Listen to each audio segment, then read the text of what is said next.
السلام عليكم ورحمة الله وبركاته. فوق طاقتك لا تلام، عبارة بنوجهها لمنتخب المغرب الفوتسال.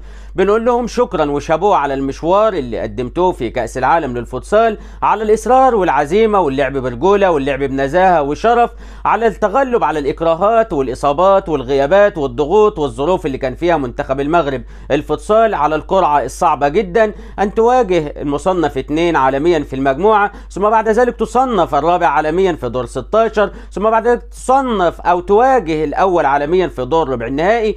أصعب مشوار يخوضه منتخب في بطولة كأس العالم لمنتخبات الفوتسال اعتقد على مدار تاريخها. ودايما كنت بقول عبارة: لو منتخب المغرب الفوتسال موجود في المجموعة السادسة او المجموعة الاولى او المجموعة رقم 2 او حتى الثالثة، كان هيكون طريقه سهل جدا الى نصف النهائي. لكن نقول قدر الله ما شاء فعل، لان كان طريقنا صعب، ورغم صعوبة الطريق الا ان الظروف كانت ضدنا، من اسلوب تحكيمي كمان في بعض المباريات حتى النهارده ضد البرازيل، من تحجيم للاخطاء التحكيميه والكروت الصفراء اللي شفناها. لكن العامل الاكبر الاصابات.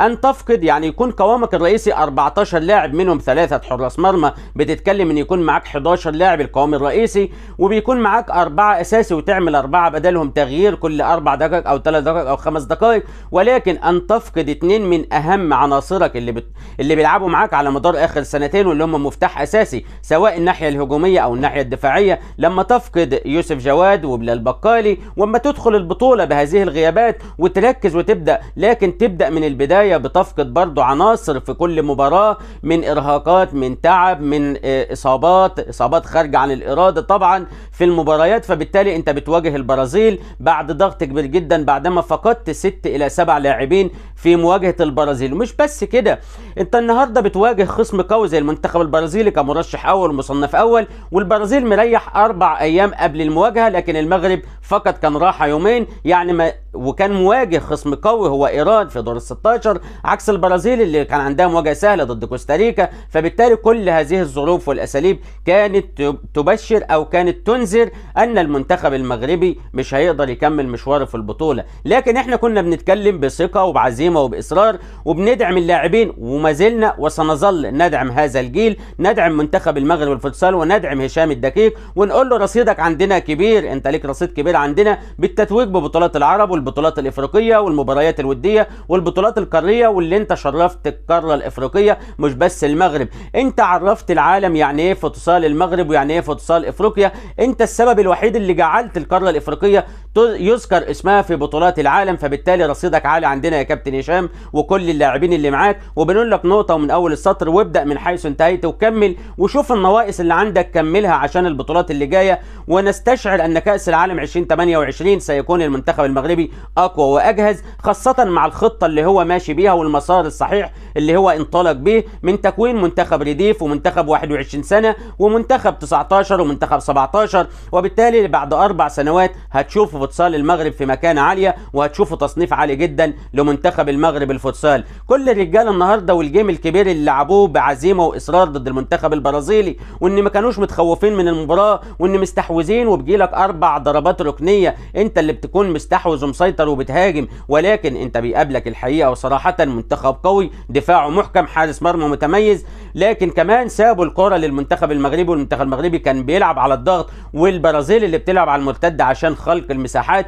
المنتخب المغربي في الجيم في الشوط الاولاني تحديدا كان مقفل الجيم بشكل كويس، وكان قافل المساحات، وكان مانع التسديد حتى خطأ من الضربه الركنيه اللي الكره عكست اتجاهها وسكنت شباك المنتخب المغربي. وبالتالي كمان قبل النهايه قدر البرازيل يسجل هدف ثاني. فبالتالي لما النتيجه الفارق يروح 2 وضد منتخب زي البرازيل بيكون صعب العوده في اللقاء. لكن احنا زي ما قلت لحضراتكم، انا على المستوى الشخصي سعيد جدا بمنتخب المغرب الفوتسال بما يقدمه، والمكانه اللي وضعها، المكانه اللي خلانا نشوف كاس العالم للفوتسال ونتابع ونكون ند قوي. انت شفت فرحه لاعيبه المنتخب البرازيلي ازاي النهارده، ومدربهم مش مصدقين نفسهم وهم بيسجلوا هدف في مرمى المنتخب المغربي، عارفين يعني ايه المنتخب المغربي، محترمينه وخصم قوي وند قوي، وبالتالي الفوز عليه يعتبر بمثابه الفوز على اكبر المنتخبات. انت مكمل في دور ال8، انت من من افضل 8 في كاس العالم للفوتسال، عكس بتشوف منتخبات زي البرتغال واسبانيا غادروا من دور ال 16.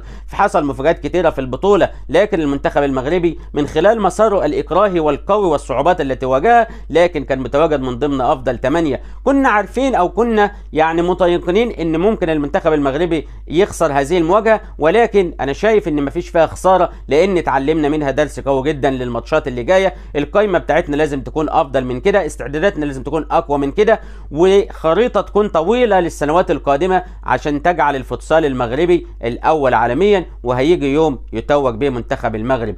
فوتسال امريكا الجنوبيه قوي جدا، انت بتشوف في دور الثمانيه 4 منتخبات من امريكا الجنوبيه و3 من اوروبا، وفقط المنتخب المغربي من خارج القارتين. فبالتالي بقول لهم شكرا وشابوه على ما قدمتموه، وكان لازم اطلع زي ما بنقول في مصر على الحلوه والمره معاه، مش بس نطلع في الانتصارات نتكلم ونحتفل وفي حاله الاخفاق نختفي، لا احنا موجودين معاهم وبندعمهم على اي حاله، ومنتظرين منهم ان يفضلوا ثابتين على رجليهم وان يكملوا في الماتشات اللي جايه ببطولات افضل ومباريات قويه باذن الله تعالى. بقول مره ثانيه وثالثه شكرا للرجاله، شكرا لاسود القاعه، وبقول للجماهير المغربيه اصدقائي واخواني واصحابي هارد لكم يا شباب. المشوار توقف عند دور الثمانيه زي ما حصل في 2021، ان شاء الله القادم افضل لفوتسال المغرب. دمتم في امان الله وحفظه.